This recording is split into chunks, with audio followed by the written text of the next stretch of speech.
If I could have your attention, please.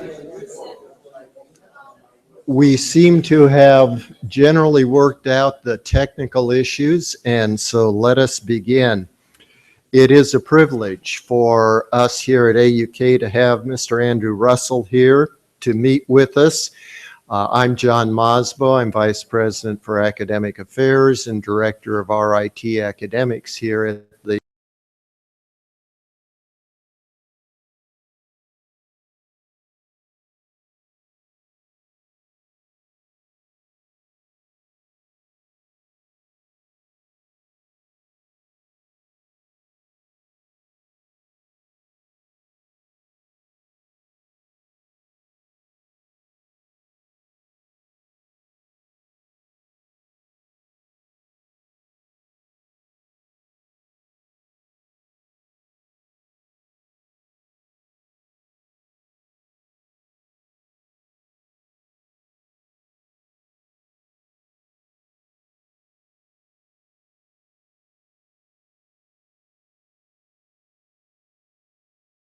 especially well-suited and prepared for these challenges.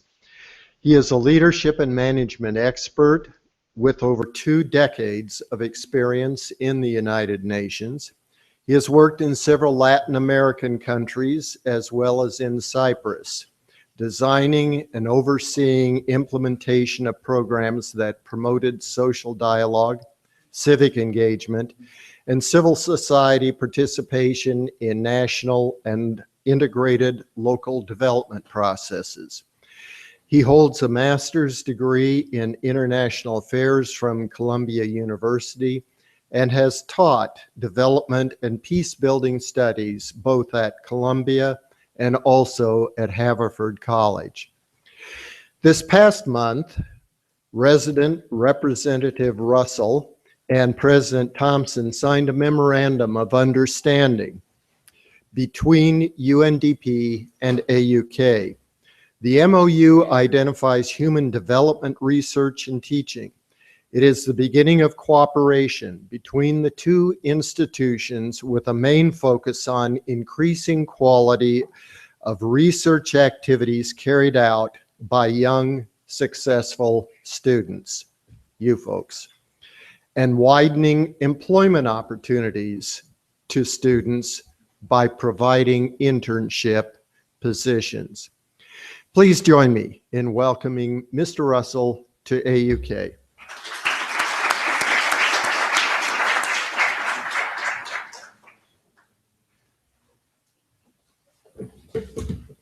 Thanks, everyone. Thank you for coming. This is happening, I think, it's over lunch hour, right? So I hope that you can stick with us, and I'll try and be brief as well, and so that we can move as quickly as possible to a more interactive conversation that will keep your mind off food for just a little while. As was stated, I've been with UNDP in Kosovo and with the UN in Kosovo for about 1.5 years now. I'm so very pleased to have the opportunity to work with the university, to develop this relationship with the university. I think that obviously it goes without saying that here in Kosovo, all you have to do is arrive as a foreigner, and you understand that we have some issues here around young people as a positive force and as something that is so incredibly important to the future development and the creation of a viable society, economy here in Kosovo. And yet at the same time, there are so many risk factors and so many complexities at play here. You are a particular sector of Kosovar youth. There are many other sectors of Kosovar youth. You are a sector that is able to come to an excellent university and have an excellent education, and you're important to the future of Kosovo. And so for me, the partnership with the university is incredibly important, not just with this university, but with other universities that we can partner as well. But particularly, I think you are a very, I don't know whether I should presume to call you privileged, but you are, I think, to a certain degree, a privileged group of people. but at the same time, you are confronted with the same challenges that so many other Kosovars, even with the best possible education, you are confronted with very similar challenges. And I can't even begin to tell you how many conversations I've had with Kosovars of all walks of life who are incredibly well educated and who have sort of thrown their hands up in frustration and said, you know, I'm out of here. I happen to have picked up a nationality or two along the way somewhere else, and so, you know, here's one right there. He's crazy enough, he doesn't have to be here, he's Swiss, but he's crazy enough to still be here. So it's an important conversation to have, and it just so happens that today's conversation is going to be a little bit about the issue of migration, but what's most interesting to us as UNDP is to hear from you in terms of your thinking on the issues related to migration and how it affects you, and how you see the situation evolving currently in Kosovo, and how international actors like the UN can be to play a supportive role in this. So what we thought we might do is share a few slides with you, not a lot of slides, because it just so happens that at the end of last year, we produced a report. All around the world, the UN looks at something called the Human Development Index, which is a way of trying to measure development that goes beyond per capita income. And we look at other issues, other factors such as education and life expectancy. And I'm sure I'm missing something else. Yeah, and we also do look at the GNI per capita as well. And then what we try and do in different specific contexts is actually then drill down and look at both globally specific themes and issues every year, but then also in the Kosovo context, we try and look at issues that are particularly important. So it just so happens that this year we did a report on migration as a force for development. So some of this stuff that I'm going to share with you, you may know, some of it you may not know, some of it is formatted in a way that you may not be able to read, but I hope that you have better eyes than I do. You're young, so hopefully you can see. But basically, these are some of the issues that we were grappling with this report in terms of understanding the statistics, understanding the evolving patterns, incidents, use of remittances, gender effects, etc. So let's see let's take it forward and let's see. So here's a little bit of a summary. And again, some of this you may react and say, well, yeah, of course, migration, mobility, and remittances contribute directly or indirectly to human development. Of course, you know, it helps to pay for education, and helps to pay for health services, etc. So these are all aspects of human development. While human development has different dimensions, the report that we worked on last year and the year before was really around productive employment, well-being, and poverty reduction. We looked in particular at how diaspora, the people living abroad, interact with households in Kosovo in ways that promote human development through remittances, actual travel expenses here in Kosovo, and investment in real estate and in business. And we've tried to provide some policy recommendations that are related to the promotion of sustainable development. But of course, and this is a big caveat, that you know, the issue, you know, migration in itself, mobility and remittances aren't the magic solution to all problems. That obviously economic growth and human development require a set of policies that are implemented and followed through so that we can lay the necessary foundation for sustained growth. So a few statistics then. Okay, so 1 out of every 4 Kosovars lives or resides outside of Kosovo. Diaspora financial flows contribute to 1/5 of Kosovo's GDP. Every year, 36,000 Kosovars enter the labor market. So you will be part of that, I guess, at some point soon. While only 10,000 retire, 13,000 individuals leave Kosovo to work, study, or just live abroad annually. I think that figure will be different this year. Quite different this year, unfortunately. Yeah, and again, 15% of GDP flows through into Kosovo by short-term migrants and diaspora. And when we talk to young people like yourselves, every third, one in three Kosovar between the ages of 18 and 36 years has plans to migrate. And that's a pretty sad thing, isn't it? And then the current diaspora, is estimated by the Kosovo Agency of Statistics, is at around 700,000. And let's just say that, statistics is also, of course, an important development issue here in Kosovo, because you can't engage effectively in development if you don't understand and you don't have accurate information. And just before we started, Dennis told me that he'd taken off a slide about the Human Development Index, and it may well be because, we have some issues, because this year we took life expectancy that was somewhat optimistically set at 76, more or less, years. 67, which is like 7 years more than...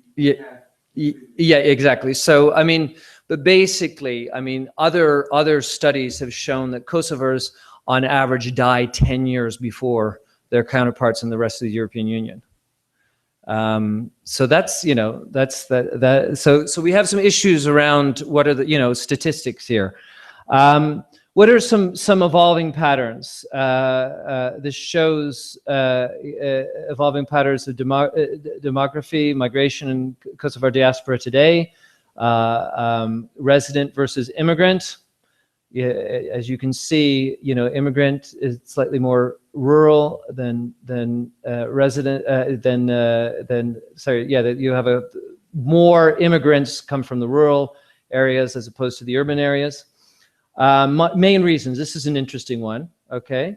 So family reasons were stated as 48%. Study was actually quite a small percentage. Employment was the second largest, and the conflict itself was the other one. Now, what is the light blue, the 4%? What was that about? Was that everything else, I guess? Maybe? Yes. Yeah, everything else. But primarily the family reasons. Where are they going? So here we can see that the majority are going to Germany, followed by Switzerland, Italy, Slovenia, Austria, USA, Sweden, France, UK, Belgium, and finally Norway. So this is why also it's not surprising that Germany and Switzerland are the two that are most engaged on this issue here. Voluntary and forced readmitted persons. This is an interesting one in the sense that it shows you a little bit about. I'm seeing that you actually slipped in a bunch of slides that I'd taken out, but that's okay, because I don't want to share too many slides with you guys. So I'm going to remove. Yeah, you're sneaky that he's sneaky that way. I really wanted to give you guys just the highlights, because I remember this is one that I hadn't included. So we'll move through these relatively quickly. I mean, this is interesting too. Is in terms of the of comparison between the trends.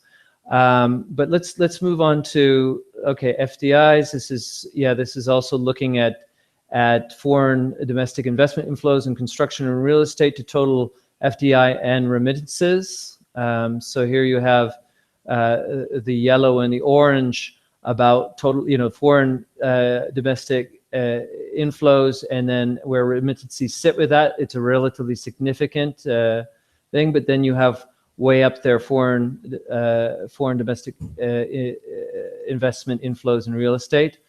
Okay, share of households. This is one that I think I did agree to include it here, which is interesting again, that you see, remittances from abroad, internal remittances, pensions, and social benefits in terms of sources of income. But in terms of incidence and value of remittances, you basically included every single slide at the end, right? Did you put them all back in? No. Oh, okay. Because again, I don't want to, let's choose a few to really kind of focus on here. I mean, this is interesting as well. So this shows the flow over time. And also the gender breakdown. So, back in the earlier flows, you didn't have so many women going, and that's now increasing, and you more or less have about the same number of women and the same number of men who are leaving. This shows how it's changed over the years. But you obviously, in earlier years before the conflict, you had much more men going than women. Reasons. So this is another interesting one to look at in terms of what the different drivers were. So 89, from 98 to 99. Let's look at this one for a minute, because this is kind of interesting. So from 98 to 99, you could see that the primary driver was the war and the political situation, followed by other family reasons, marriage, etc. And so what's shifting, then you see from 90 to 97, what you see family reasons being the main driver. And then you see, I guess the purple is the total post 99 as well. But these you can see the clustering around the political, the conflict, the employment. Surprisingly, education is that was one of the things that surprised me, was that education was such a low driver, and that marriage and family. I have a good friend who just got engaged and is now engaged to somebody who's living in Austria, and has left for that reason. Gender effects and vulnerable groups left behind. Resident status of migrants by gender as well, women and men. So you can see the different types of status of migrants as well. A little bit of a breakdown here of who's migrating for educational purposes. So primarily from the 15 to 24, you've got more women than men going. You've got in the slightly older age group, you have more men than women, and then you have there you go. You can see it as people get older. Where are they going for educational purposes? So again, they're primarily going to those top two countries, to Germany and to Switzerland, again followed by Austria and the UK and Sweden. What else? This I found quite interesting as well, is that actually, even though many of you, many Kosovo Albanians go outside, in a sense, it depends on, I guess, on your definition of what it means to leave Kosovo, right? If you're a Kosovo Serb, maybe you have a different definition of what it means to leave Kosovo. But certainly what we found was that Kosovo Serbs are, they're leaving Kosovo to get medical treatment. Obviously, remittances appear to relax budgetary constraints of family. And so we saw a direct correlation between households receiving remittances and the expenditure on health compared to households that do not receive remittances.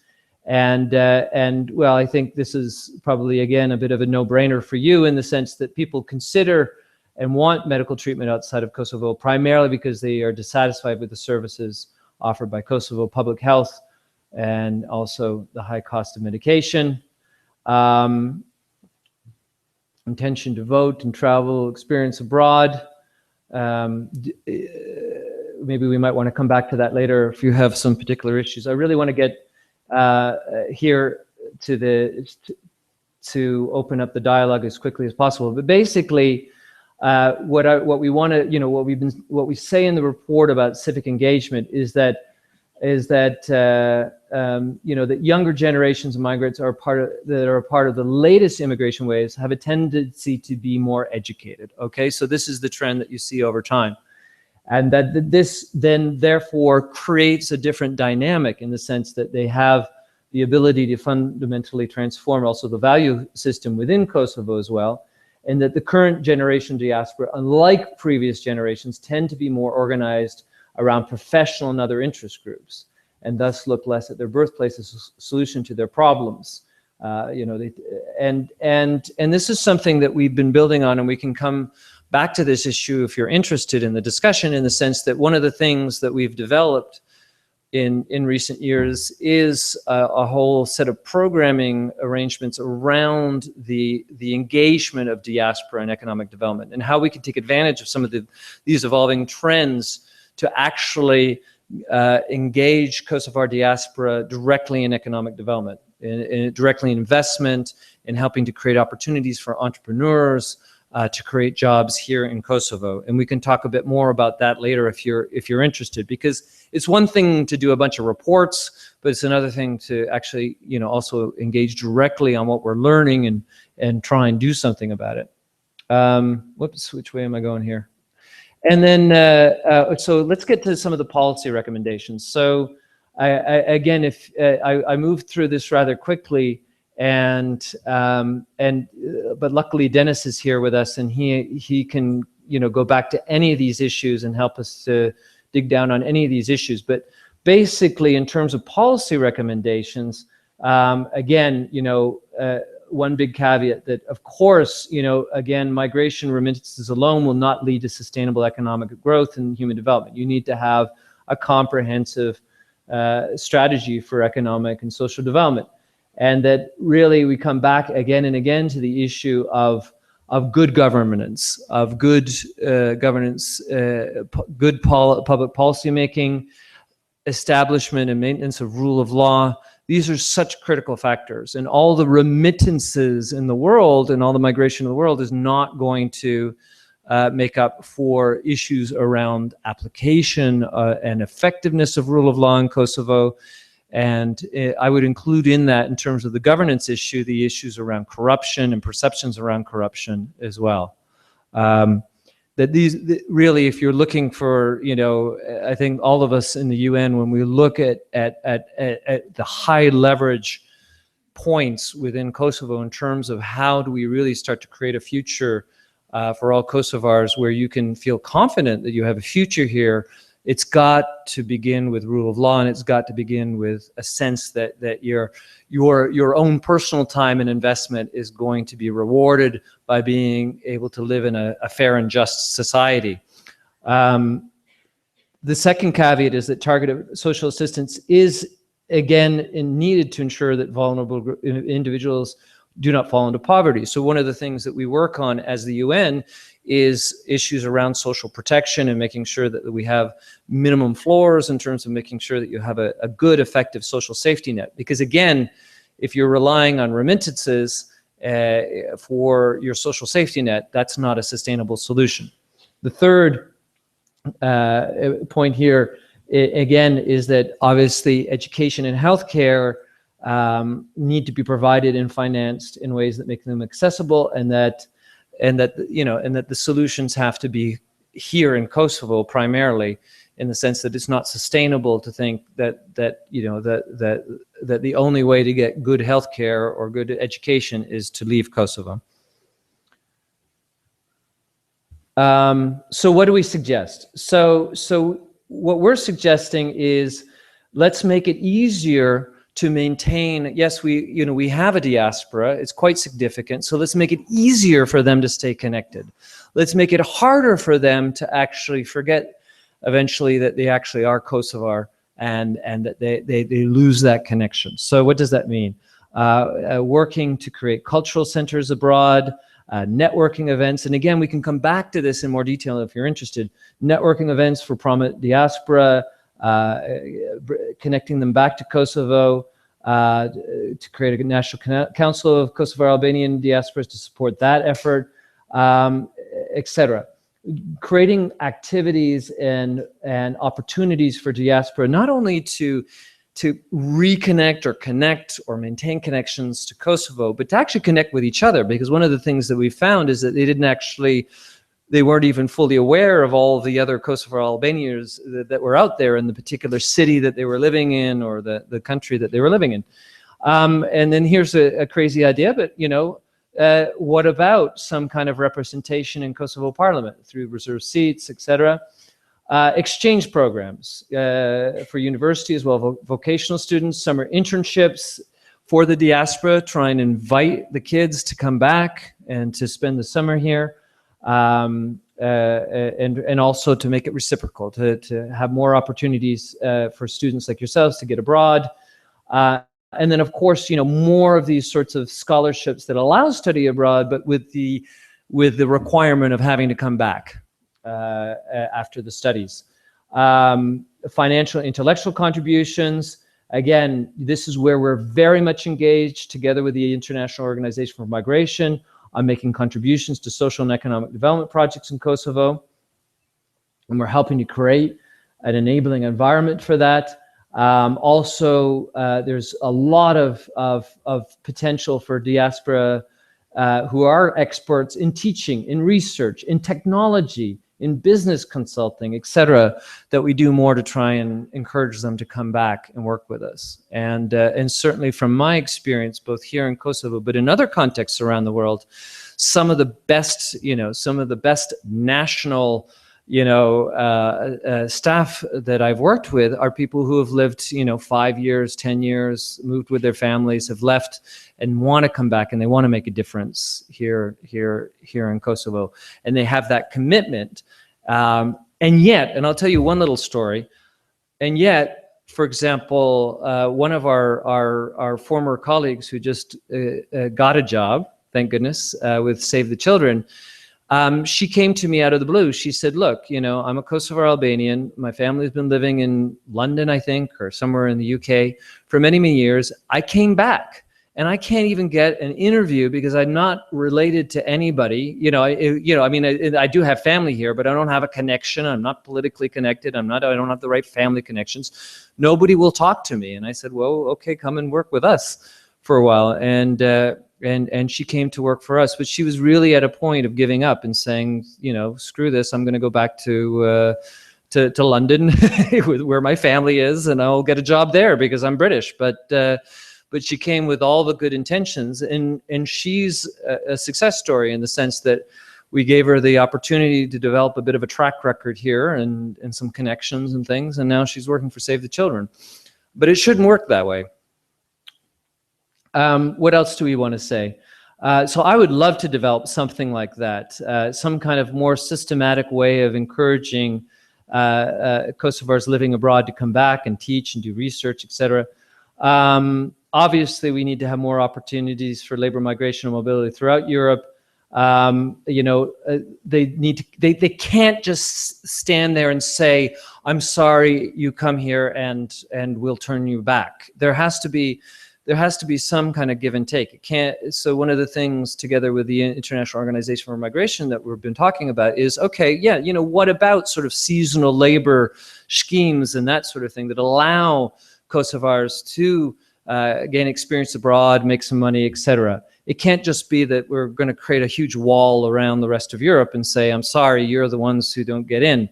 There has to be some give and take. So there has to be some kind of additional opportunities that are legal, and that are well regulated. Because wouldn't that be better? Wouldn't that be better to know that, yeah, that the Kosovar Albanians are here and they're helping us, I don't know, whichever country you want to choose, but we know where they live and we know what they're doing, etc., rather than saying no, no, no, no, and then of course they come, they're coming in the busloads anyway and they're doing it illegally. So that could also include study, work, medical treatment, leisure, etc. What else? That's the end.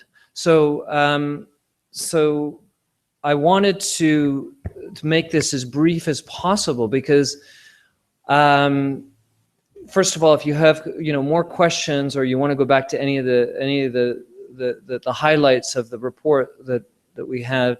And you have specific questions, we've got Dennis, we've got others from the team here who can answer those questions.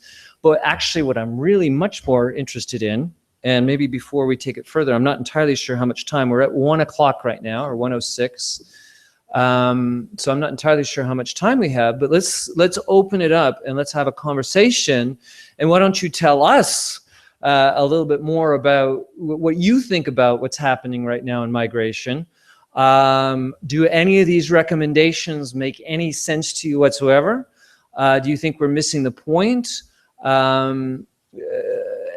And anything, let's make this a much more of a back and forth conversation around the migration issue, how it's affecting you individually, your families, how you're thinking about it. Because I think that's, as international agencies, we're here to be accountable to you as Kosovars, so you can ask us anything you want. But at the same time, I think we do our job better the more we engage and we understand what's really happening. And that's part, to go back to what I said at the very, very beginning, which is that's part of our interest in having a relationship with universities like A.U.K, is so that we can learn from you and we can make our programming much more effective by having a better understanding of the reality that you are facing as young people in Kosovo. So on that note, let's take a few initial comments and questions.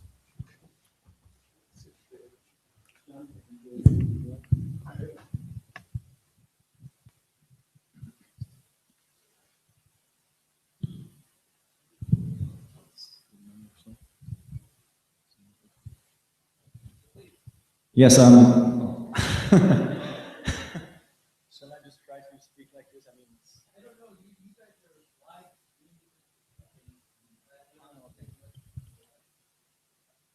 Hello. I'm just wondering, is there any research on how many people are coming back from the diaspora? I mean, the number of people is not, I mean, it's quite big. So we've got many professors, for example, who studied abroad and are now teaching us here the U.K. stuff. So.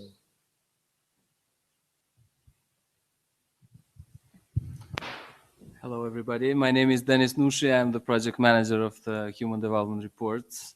I can give you an overview of what we do before we start with certain research. We try to find out which are the main challenges in Kosovo, and then we talk to our partners, stakeholders, we talk to young people, as you guys are here, and we identify a big challenge, and then we start with the research. By doing so, we take into consideration all researches.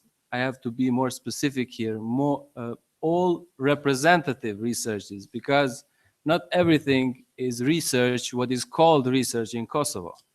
So maybe you guys have a certain topic which you handle at A.U.K, but what we do here is look for representative researches which fulfill all requirements of statistics in order to get them included in human development reports. Now, coming back to your question, there are a lot of researches done, how many people are coming back or how many people are leaving Kosovo, but there are no research made that really you can rely on. You can say, for example, exactly this amount of people leaves Kosovo and enters Kosovo per year. And this is due to a lot of problems, because there is no proper administration in Kosovo that has a system that when somebody leaves Kosovo, you make a number that specific person is leaving Kosovo, or the same is for people who enter Kosovo. I don't know if I have replied your question, but maybe we can go further. Basically, the answer is no, we don't know. We don't know, yes. Questions? I'm curious to ask all of you. I mean, I don't want to put you on the spot, but I mean, let's say that you woke up tomorrow and you had in your inbox a job offer, let's say to work in Vienna for the next year, a contract for a year. How many of you would say yes? Wow. Yeah. Okay. How? I'm going to change the question slightly now, and this is only. Then we'll go back to questions. Part two of the question is: what if you woke up tomorrow and you had two job offers?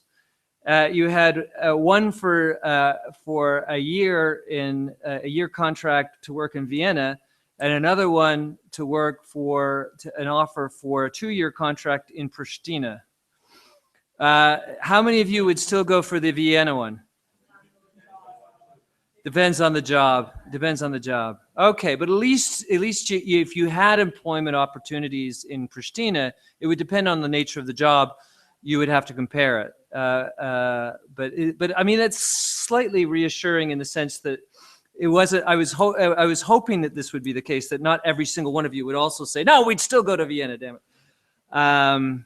you know, my friend who moved to Vienna, she so she got engaged, which is a good reason to leave Kosovo. But you know, she worked in the health sector, and she was working as an inspector in the health sector. And this is something that really started to wear her down over time, because it's not easy being somebody with integrity, working. Essentially, her job was to root out corruption. And so you can imagine how stressful that job became in the health sector in particular over time. And so it's not like she, you know, in the sense that I think she would have stuck with it, but certainly she didn't think twice when the opportunity arose to pursue. And she doesn't have a job in Vienna, but she left anyway. So more questions and comments at the back.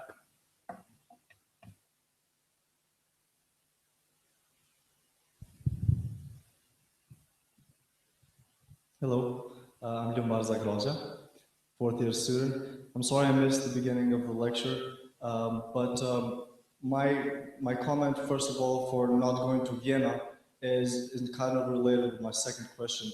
But as you mentioned, the girl, your colleague who was in London and came here and was complaining of no connections and couldn't, you know, I don't see that as a very bad thing in the sense of it doesn't create, for me, it doesn't create a negative sense of the market here, of the labor market here.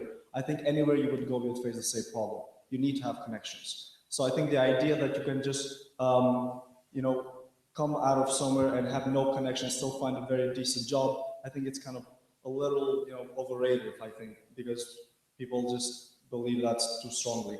And this is related to my other question, which has to do with students who finish college here and then get scholarships for graduate studies abroad. And for a lot of these organizations who offer scholarships, they don't keep a good track of their students, how they're doing, and what are they going to do when they come back. In fact, some of them don't even know if their students are coming back, or if they, what are they doing when they come back. They don't even give them phone calls when they come back. In that sense, it's a very discouraging for any young student who has finished his or her master's degree abroad to come back in an area where no one even asked them what to do, and they've been away for 2 years, and then they found themselves overqualified with loss of connections. So in that sense, I think your organization or any other organization who deals with this, we should probably do a better job in maintaining connection with these people who do leave Kosovo for graduate studies. Yeah. Although, I mean, for the record, we don't give scholarships. So, I mean, we're not tracking because we don't do that type of work. But the point's well taken. You know, I think that's a very interesting point. I mean, strangely enough, one of the reasons why I'm a Canadian who works for the UN and I'm not working for the Canadian government anymore, I did work for a year. And then I got, in a sense, a scholarship to work for the UN for 3 years. And it was fascinating because the Canadian government didn't track, they didn't pay any attention. They gave me the clear impression that they could care less, even though this was a program that was supposed to provide Canadians with experience so that they could not just continue working for the UN, but could also come back to Canada after having an international experience. And there was no follow-up, there was no tracking whatsoever. And so in a sense, that was part of the reason why I ended up staying with the UN, in the sense that I got this clear sense from the Canadian government that they paid for me for 3 years, but they didn't bother to follow up so this is not the only place that sort of thing happens. As an employer, I disagree with your first point. And I'll tell you why. I disagree with your first point because since, like, of course, Facebook hasn't been around for forever. And for the first 2/3 of my career or whatever, it wasn't around. But you know, and obviously when you're in a place like Kosovo versus in my last job, I was at headquarters in New York, I had less interaction with people looking for employment. But you would not believe how many, you know, ever since I came to Kosovo, I have somewhere in the order of 100 friends requests on Facebook, and I don't know who the hell these people are. And sometimes I do know who they are, but I'm not going to be their friend.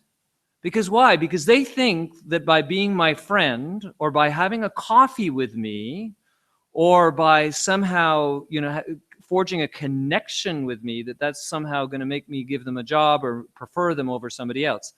I'd much rather have the person with the stronger CV make it through to the short list and give them the full chance. So I'd rather have the person with the stronger CV than the person who I'm a friend with on Facebook or who I had a coffee with or something at some point. I'm not saying that yeah, you got to get out there and meet people and have informational interviews and get to know and connect people. I'm not saying that that's a bad thing.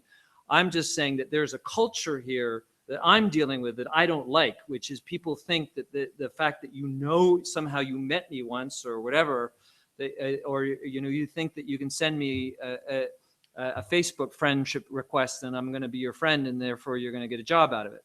And that's happened to me on a number of occasions. And I'd much rather actually do everything I can to make sure that the people that I don't know who have excellent CVs and have the right track record, et cetera, make it to my desk rather than somebody who I had a coffee with. But let's take more comments and questions.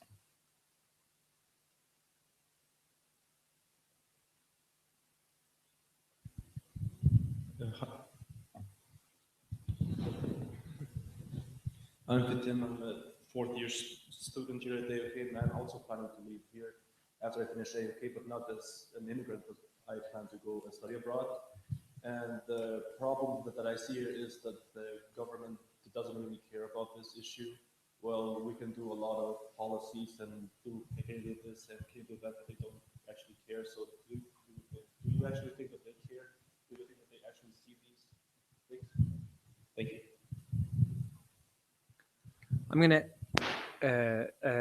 gonna answer this question in a somewhat sideways way, in the sense that I think that there are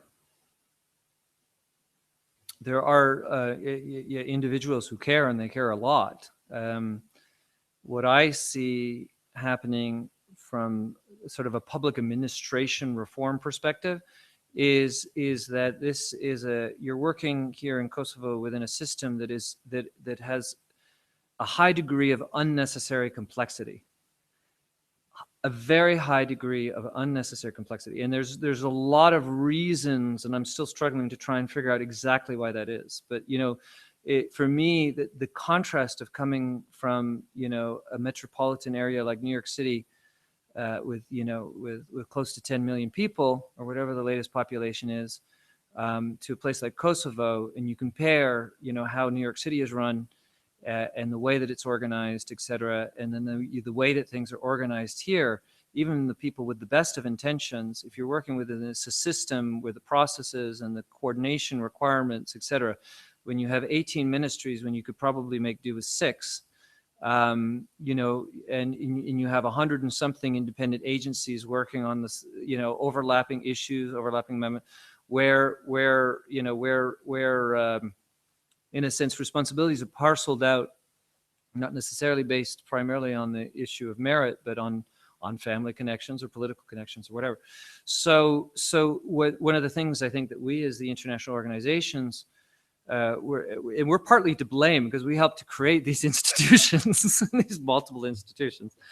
It's what happens when you build, you know, a public sector infrastructure from scratch, and obviously not entirely from scratch, but a lot of it was from scratch, and different, you know, different interests came to bear over the last 15 years, et cetera. So we're part of the problem. And we got used to that. And the other problem that and the other trap that we fall into as international organizations is that we hate a vacuum. And so in the absence of clear leadership and coordination, if you don't coordinate us and if you don't tell us what to do, we'll rush in and to fill the gap.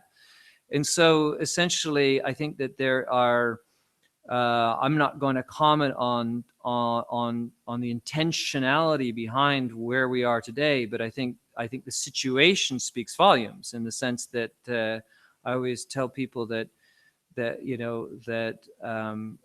I tell my own. Before I was here, I was with the rest of the UN agencies in a coordination meeting. One of the things that I always say to them is, don't sit and complain about how something didn't happen. That we, because basically it's not good enough to just sit in a room and agree that something should happen. But I think that that's somewhat ingrained in the culture that we've created here around certain challenging issues, that I see again and again, that you get to the point where you have agreed, yes, this is a problem and we must do something about it. And then we've just invested, I don't know, a year's time and resources in developing a strategy for this thing. And we pat each other on the back and we say, well, that's great, but we didn't put any resources behind it. And we didn't put any management structure behind it to actually implement what we just agreed to do. So for me, again, it doesn't, for me, I'm not going to question people's intentions or values or what it is. But for me, it goes down to a very simple question, which is, A, who's responsible? Because if everybody's responsible, then nobody's responsible. And I think that here in Kosovo, you've developed a great degree of expertise in making everybody responsible, so therefore nobody's responsible. And it's very hard to hold people accountable for lack of implementation when you don't have that. My question is, A, who's responsible? B, did you put any money behind it? C, do you have some sort of management mechanism and follow-up mechanism so that you actually know whether or not things are changing? And Kosovo is like a graveyard of unimplemented strategies, work plans, et cetera, because those three criteria were not met. And for me, that's a systemic problem. That's not an individual's problem. That is a systemic problem that you need to address. And you need young people like yourselves who get that and say, yeah, I don't want to be a part of something that doesn't have a budget, that doesn't have management, and doesn't have clear lines of responsibility. I'm Darren Galpuri, senior here at the UK. I have a question. Kosovo is a young country, and I don't know if you've had experience with the other developing countries, but in Kosovo, what strikes me the most is that the government is the biggest employer. If not, it is a top 5 employer, and that's due to nepotism and employing certain family members. It is expected from certain political members to hire their family members. Does this happen in other places, or is it just Kosovo?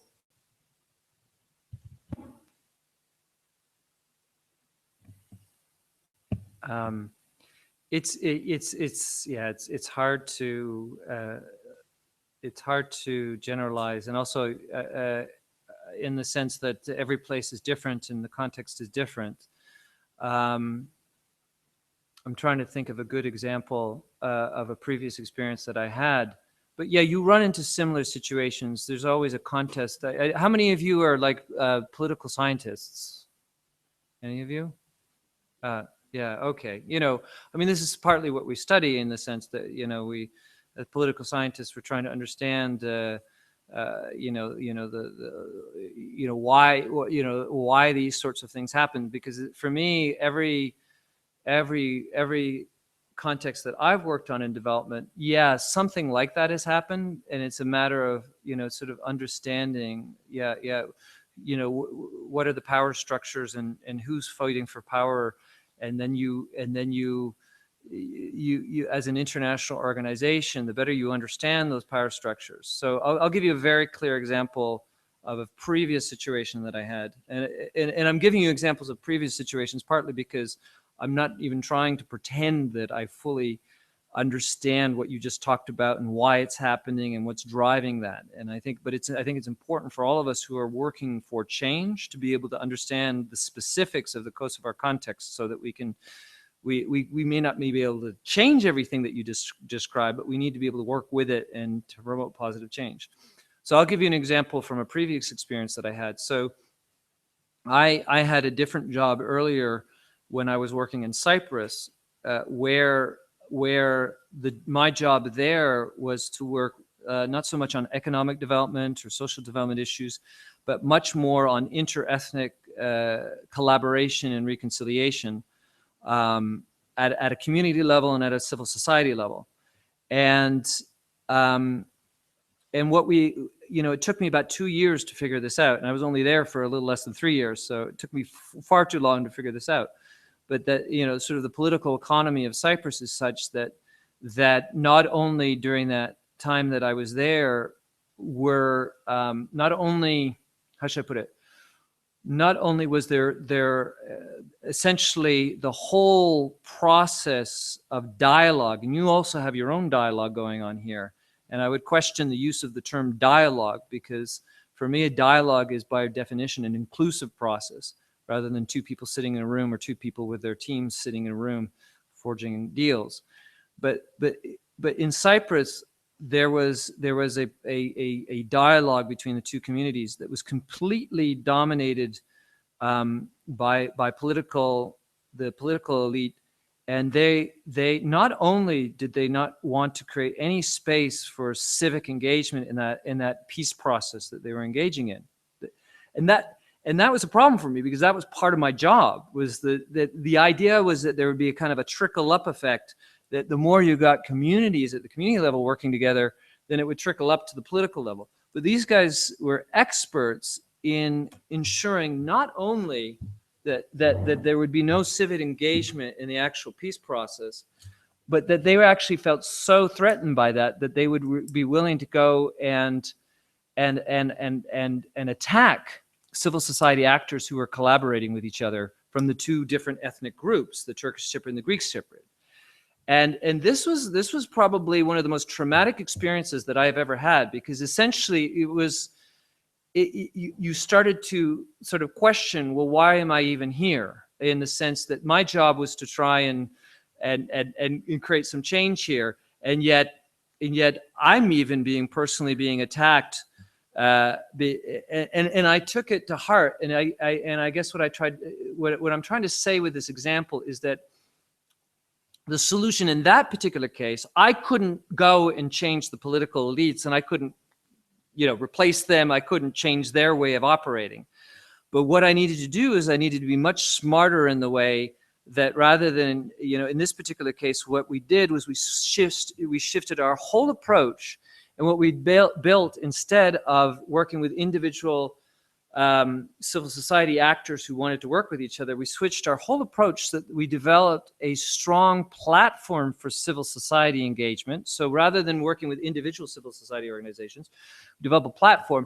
And the first thing that we helped them to do was to develop a strong communications capacity, so that the next time in the future, when they were being, you know, in a sense, being pushed out from the role of being change agents, if you get what I'm saying, by the political elite, they actually had more skills and capacities in their toolbox, so that they weren't put in a box in the way that they were put in the box when I was there. And now if you look at Cyprus today, you see a fundamental difference in the relationship between civil society and the political elites.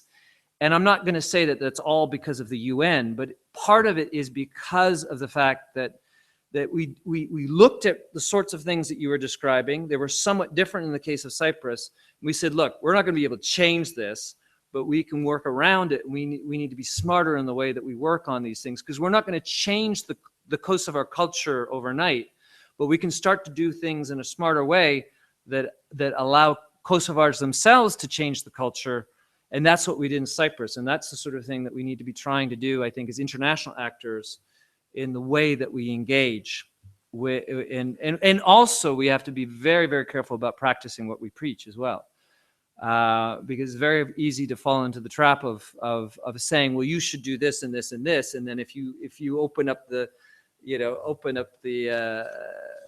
agency and take a look inside, and you start to see that we actually don't do what we're telling the Kosovars to do, then that is obviously going to be counterproductive. I think I think I totally didn't answer your question, but I thought I did a marvelous job of not answering your question. So thank you for raising it. Yeah, so we'll go here, and then we'll go here, and then we'll go there. We'll go. Hello, my name is Albina. I work at A.U.K, and I'm also one of the people who has lived abroad and moved back. And I also actually studied American diaspora and immigration. But I have a question more specific to people that are emigrating for professional development. And I understand that there's lack of data, like Dennis said, people don't sign up when they leave or when they come back. But for example, if I'm a medical doctor and I'm leaving Kosovo for further professional development, and do I fall under the data as an immigrant seeking employment or education? Because I see here that in 2012, almost 14% of the people that emigrated were employed, yet 52% immigrated for employment. So would this group fall under this, maybe this 13%, or is there no data about these people? Why don't we take all three comments and questions, and then obviously I think Dennis will take the lead on that one. The fellow in the middle.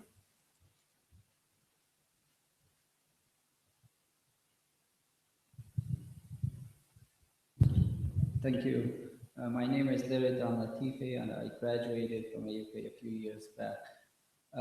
Of course, you know that diaspora is so very important to Kosovo, and if they contribute substantially to Kosovo's economy. I was thinking on in the long term, do you think remittances will go down, or will they stay at the same level in the next 15 to 30 years?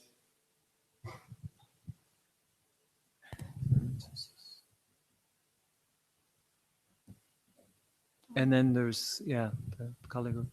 I wanted to ask, why would you think that someone from abroad will come to contribute or work in Kosovo, seeing the fact that unemployment rate is around 45%, and seeing the fact that the healthcare is not developing and also the educational level is not that rich?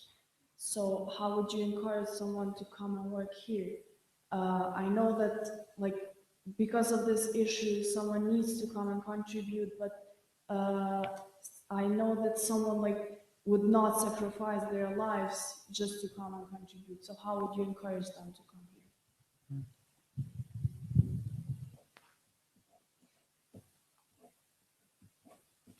here? Any other? Yeah, any other? Okay, so I like that. I'm going to choose that question to respond to, and then I'll let Dennis do the others. Okay, thank you. Thank all of you for your questions. The first question is a very good one. What we used for the Human Development Report 2014 is a remittance survey, which was conducted by UNDP. And it's a representative survey. It's a well-done research.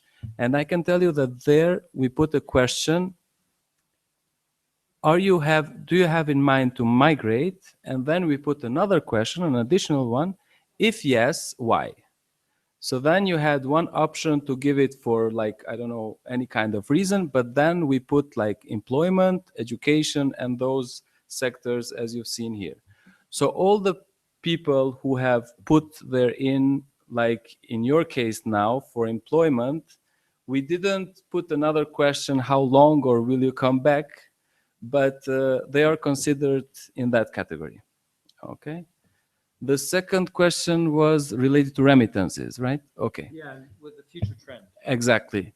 In this report, we've seen not a big change related to remittances inflow in last years.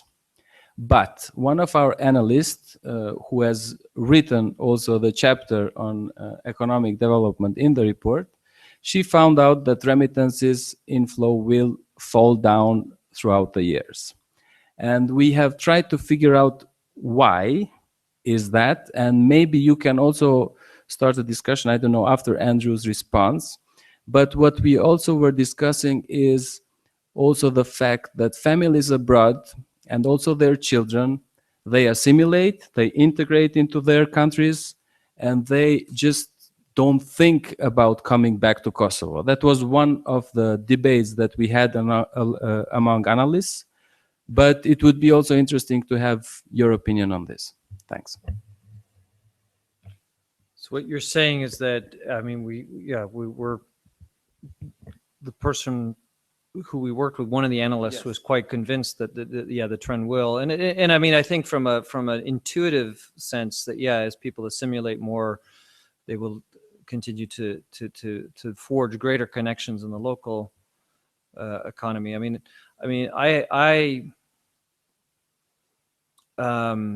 coming from Canada, you know, it's interesting in the sense that, well, I didn't come, my background, so, you know, most Canadians are, you know, the majority of Canadians are immigrants. So you came from somewhere else. And I'm not an exception to the rule. My dad's British and my mother's American. And on the one hand,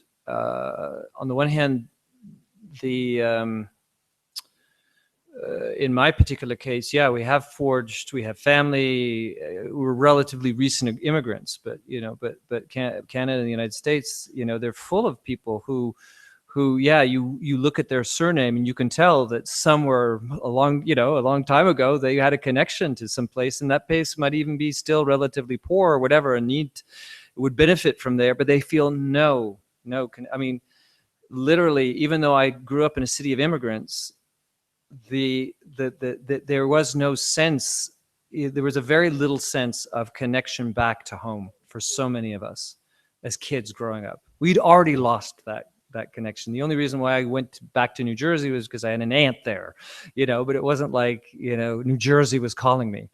Maybe New Jersey isn't calling anybody, I'm not sure, but anyway, but yeah, so it's an intuitive sort of thing. Now, I mean, I thought all the questions were great. I mean, I think that's a really, really good question. I don't know exactly the answer to that. I know that, for example, in my case, you know, I grew up in Canada, and I ended up going to a school of international public affairs and studying economic and political development. And what drove me to spend my whole life working in places where I don't have good health care and where the conditions of living were not the same as I would have enjoyed over the past 25 years in Kingston, Ontario, Canada, it's complex. Everybody's driven by different factors. For me, it was, I have always felt that the world is a big place. Even if I could leave the world and go somewhere else and explore, I would want to leave the world and go. That's not going to happen. So if that's not going to happen, I want to see as much of the world as I can. It's a big, beautiful place.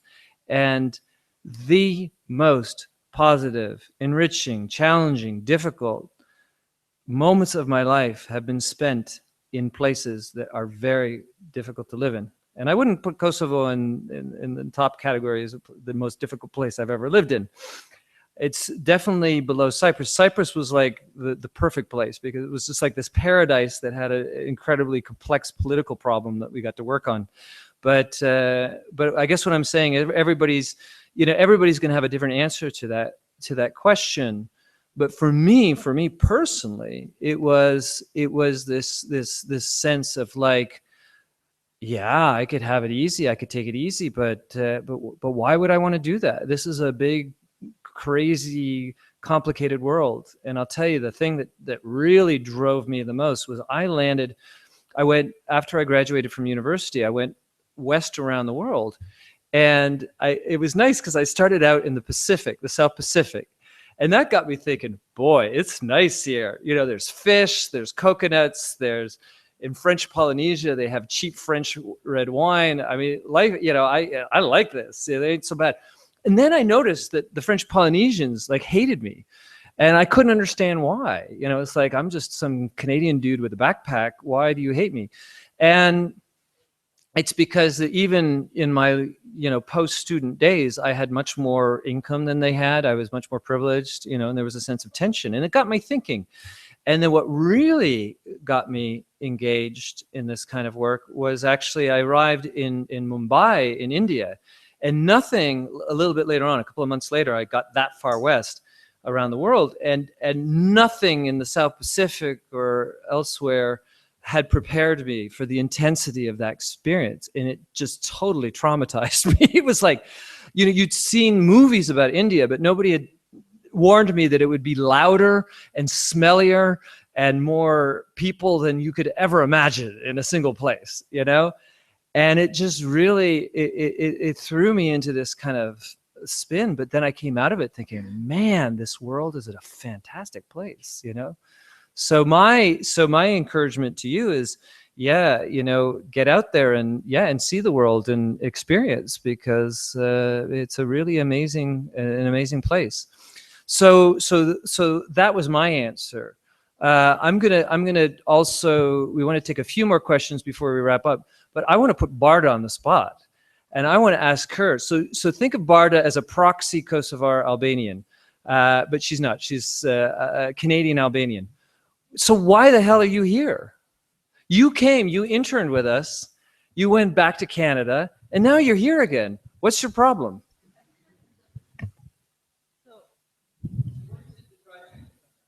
Hey everyone, I'm Barza. No, I have a good immune system. So I was in Canada for 16 years. I came here to do an internship with UN. I really enjoyed it. I had a great experience, so I'm back now. I had to do research for University of Toronto, and I love it here. I mean, I love the people. I like the culture. My roots are here, so I'm learning more about my family, my ancestors, and I'm willing to contribute as a Canadian in Kosovo and make a difference.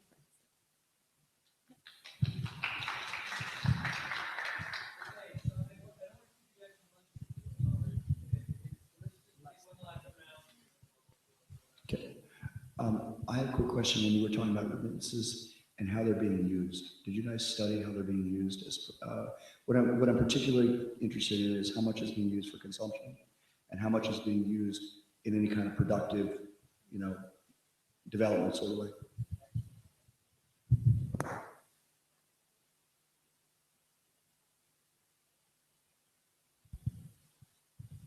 Okay, I just want to add something. Hi everyone, I'm Gabriela Plana from Mitrovica. In this case, I would like to mention migration from one place to another, from one rural place, for example, to a city. As I'm from Mitrovica, I know what's the situation there, and I know lots of people that move from the north part to the south part, and I really don't support that. In the other hand, we are talking for migration abroad, and recently, as we know, hundreds and thousands went abroad for different reasons. But I know lots of people that have finished their studies. They do not find a job here, and uh, they really don't have to wait here for a miracle to happen to them one day. So in this case, I would support them because they don't have to study, they don't have to stay here and suffer all life long. Thank you.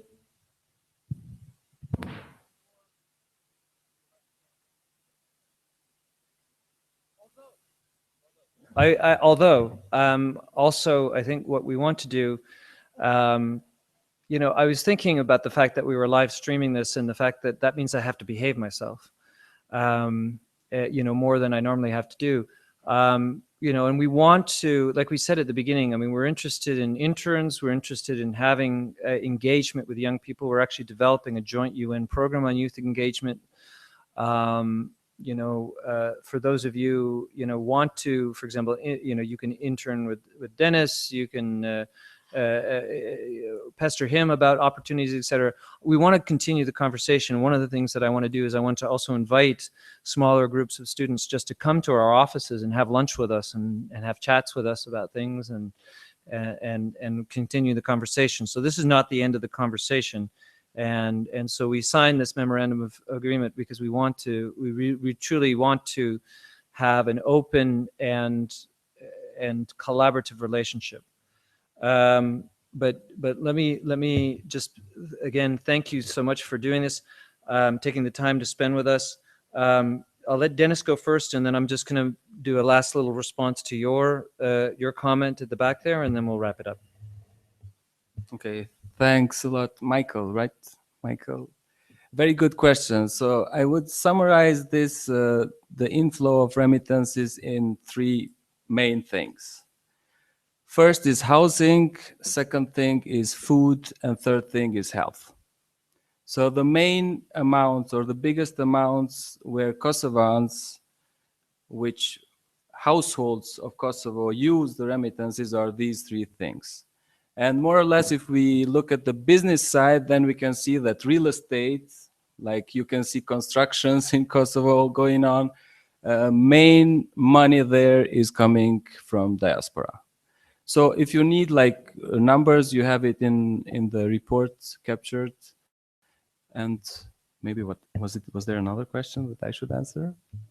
Remittances. What was the other one? Did you want to say anything about in response to the woman's comment back there? Or?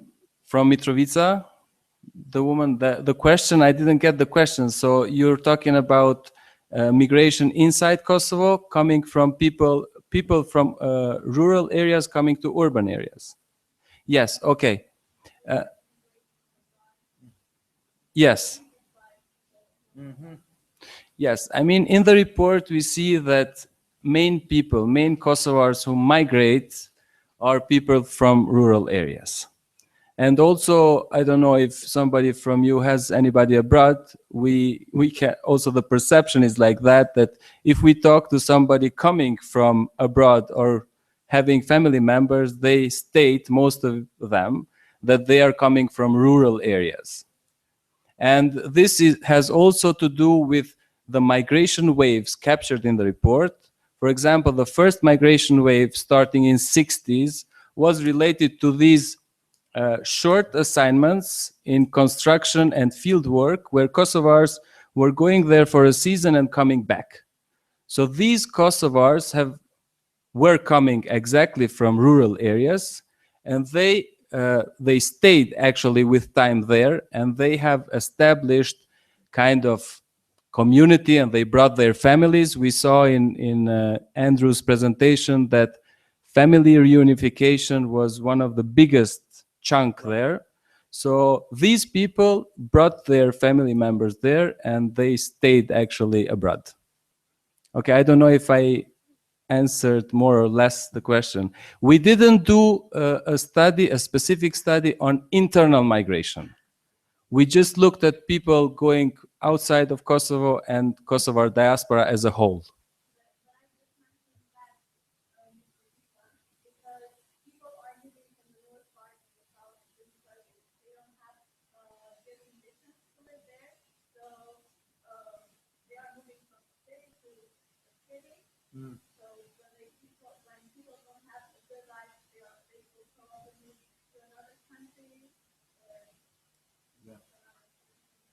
Do you want to get? I mean, yeah. I mean, it's it's obviously it's far too complicated a question to address in the final 2 minutes. I mean, it's an excellent question, and it's one that you need to ask yourself. It's what every family needs to ask. What would it take to keep me to stay here?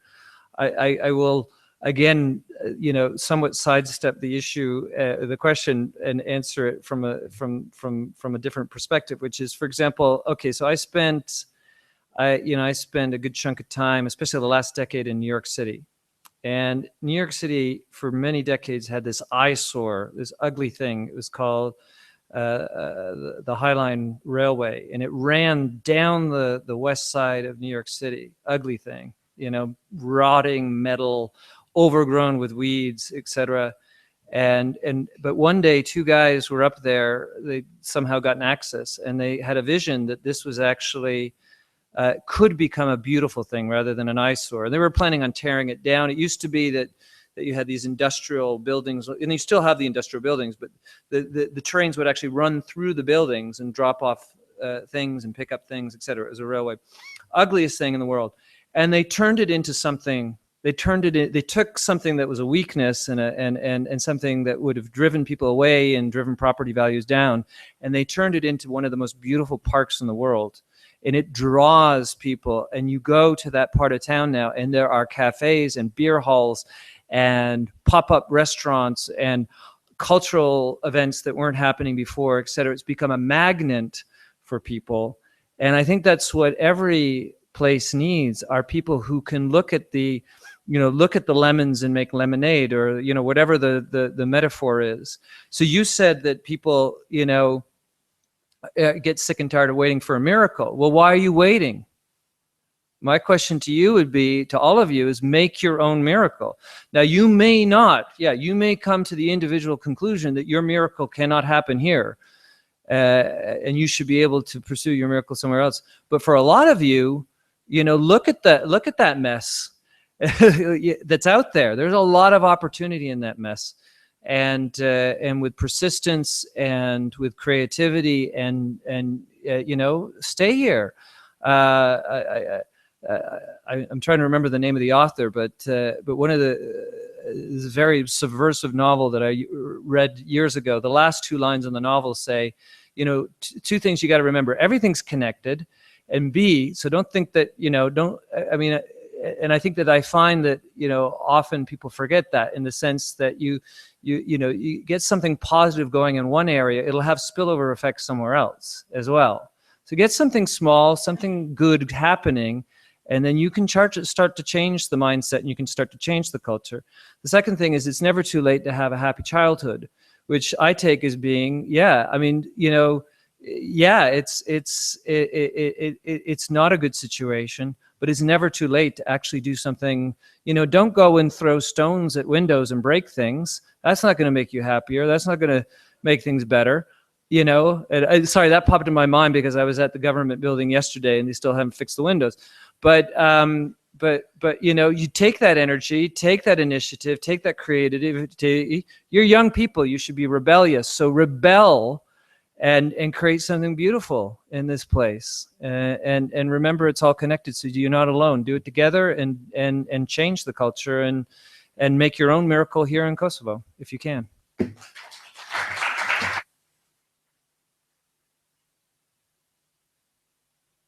Thank you all for coming, and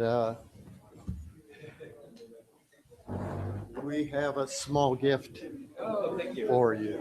I'll come.